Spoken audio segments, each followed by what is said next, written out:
Hi everyone, Steve here and welcome back to another video. So I got my hands on the iTel P37 Pro 4G model, which was announced along with the standard P37 few weeks ago. Now, I already shared a full unboxing and review of the standard model in a previous video, and if you missed out that one, I'll leave the link in the description below so you can check it out. This video will be an unboxing and quick review of the Pro model, but before we go right into that, moving from 500 to 600 subscribers just within a week is a major milestone for me. So I want to use this medium to appreciate all of you for watching and liking my videos and even sharing and subscribing to the channel. Thank you so very much. However, if you've not subscribed to the channel yet, doing so means a lot to me. In this video, I'll also be sharing with you some of the key outward differences I observed between the Pro model and the standard model, and this begins right from the packaging. Despite having a larger display, the P37 Pro still comes in a more compact box than the non-Pro model, although the box seems a little taller but still follows same item packaging style of a paper box covering the main box that houses the device. On opening this main box, you are greeted with another white paper box, and I was both surprised and glad to see a SIM ejection pin here. The standard P37 does not have this because the rear panel is detachable. Then you have a solid frosted plastic case that gets dramatic when wearing it on the device. More on that later. Then the P37 Pro. So let's set this aside for now. Then a 3.5mm audio jack, USB 2.0 cable and a 5W wall charger.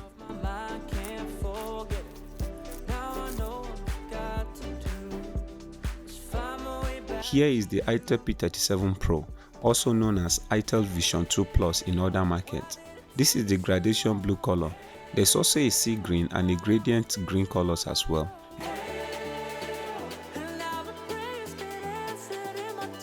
The device does feel heavy a little, but the design and button layout are not much of a difference from the non-Pro model. You have your volume rockers and the power button on the right hand side and an empty upper chin. Now, unlike the P37 Pro has a card tray that houses dual nano SIM and a single SD card on the left hand side, while a 3.5mm audio port, microphone and USB 2.0 are kept in the basement. This is the base variant in the Pro model and it costs around $94 or 44,200 naira in Nigeria. At this price, you are getting a 6.8 inches HD Plus screen, octa-core CPU at 1.6 GHz, 2GB of RAM and 32GB internal storage, and there is also a model with 3GB of RAM and 64GB internal storage as well. Android 10 Go edition, 13MP dual AI rear camera, a 5MP selfie lens and a 5000 mAh battery.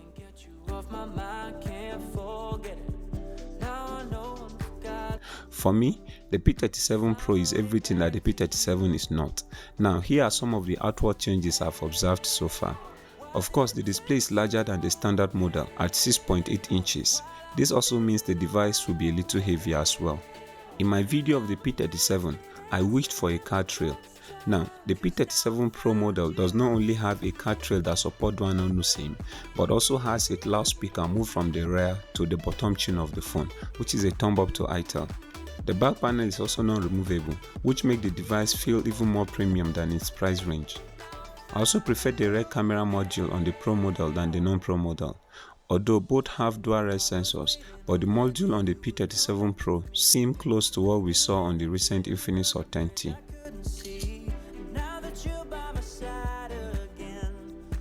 In real-life usage, the P37 Pro comfortably feels snappier than the standard model.